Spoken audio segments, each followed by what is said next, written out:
Hello everybody and welcome back to another movie recommendation.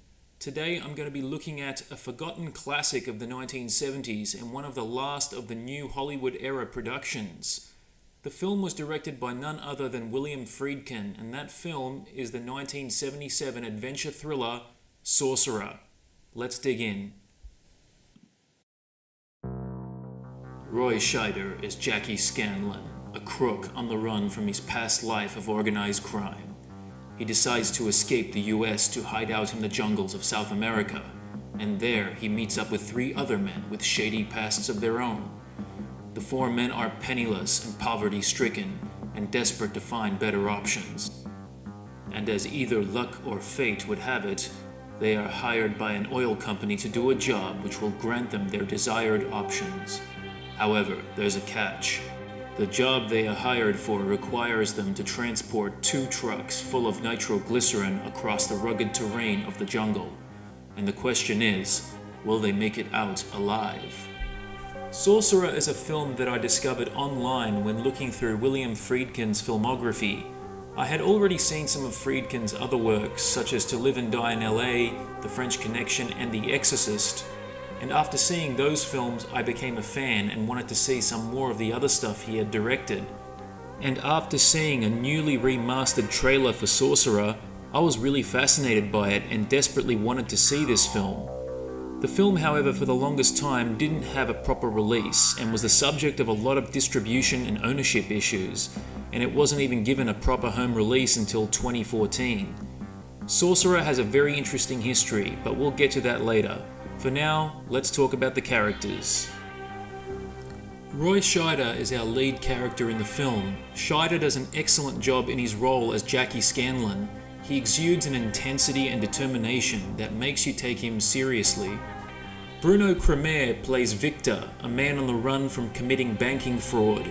Kremer plays this character with a similar approach to that of Roy Scheider, but he has a let's get things done attitude, which makes him very engaging and entertaining to watch. Francisco Rabal plays Nilo, a hitman with a mysterious past. He definitely has a superiority complex and always seems to lose faith in desperate situations, and is probably the most unlikable of the group. But that's the point of the character, and Rabal does a good job in his role. And finally, Amadou plays Qassem, a Middle Eastern, politically motivated terrorist who is also on the run from the authorities in his country. Determination, anger, and a sense of frailty is what Amadou brings to the role of Qassem, and he plays his role extremely well. Sorcerer is an exceptionally well-made film. It has absolutely gorgeous cinematography, especially when in the jungle. The greenery looks very vibrant, and Friedkin brings out the beauty and harshness of the jungle with his documentary meets cinematic style. There are lots of intense set pieces. Probably the most effective is the scene where Scheider and his crew are trying to cross a shaky wood bridge in the middle of a storm. The suspense is grueling and intense, and coupled with a moody and atmospheric synthesizer score by Tangerine Dream, you get yourself a very tight movie that never lets up on the suspense. However, if there is one criticism I have, the movie spends perhaps a little too much time in the first hour setting up its characters, and I really don't think it needed to be stretched out that long. I think the film could have been about 15 minutes shorter. But it's only a minor issue, and once those trucks start moving, the movie picks up. The title of the movie caused a little confusion with cinemagoers back in the day. With a title like Sorcerer, you'd expect a fantasy film of some sort. But no, it's about 4 men transporting nitroglycerin across the South American jungle and trying not to explode, so it has nothing to do with, the supernatural or wizards or anything like that. I don't really know why it's called Sorcerer, other than one of the trucks having the word Sorcerer painted on its side. The film is also somewhat of a remake. In 1953, there was a French movie called The Wages of Fear, which had the same plot. But that film was also based upon a novel of the same name, so therefore Sorcerer is merely just another adaptation of the novel. Sorcerer had an extremely troubled and difficult production, including recasts. The movie was originally set to star Steve McQueen in the lead role, but it never happened due to disagreements between Friedkin and McQueen. Harsh work conditions led to a majority of crew members catching malaria, and there were many heated clashes between the crew members and cast. And to top it all off, it was just a very, very long shoot. The production problems have been compared to that of Apocalypse Now. The film was given a $15 million budget that rose to $22 million. When adjusted for inflation, that's roughly $90 million, and it only grossed $9 million worldwide, which is just over $36 million in today's money. It was a box office flop, and much of that can be attributed to its marketing and stiff competition with Star Wars, which was released around the same time. Sorcerer quickly disappeared from cinemas and was later released on home video. A majority of critics at the time of its release hated Sorcerer, saying it was an unnecessary and pointlessly expensive remake.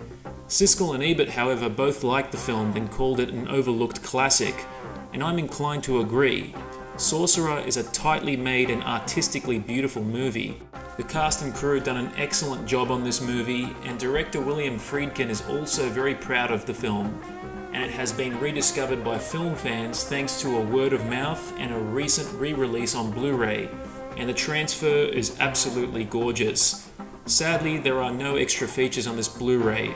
I don't know why, but I believe it is because for years Sorcerer had been caught up in rights issues.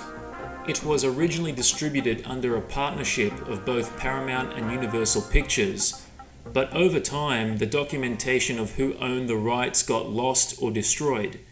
In fact, William Friedkin tried to sue Paramount and Universal to get the rights back, but as it turned out, they didn't own the rights either, and as this was happening, it was just suddenly announced that Warner Brothers were going to put Sorcerer out on Blu-ray. So I guess there was just no time to prepare extras. However, there is a wealth of interviews with Friedkin talking about Sorcerer here on YouTube.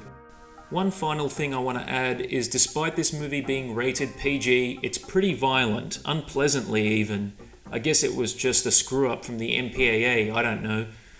But anyway, overall, I give Sorcerer the perfect score, 5 out of 5 stars. Check this movie out if you haven't seen it. It's a real, underappreciated classic of the 1970s.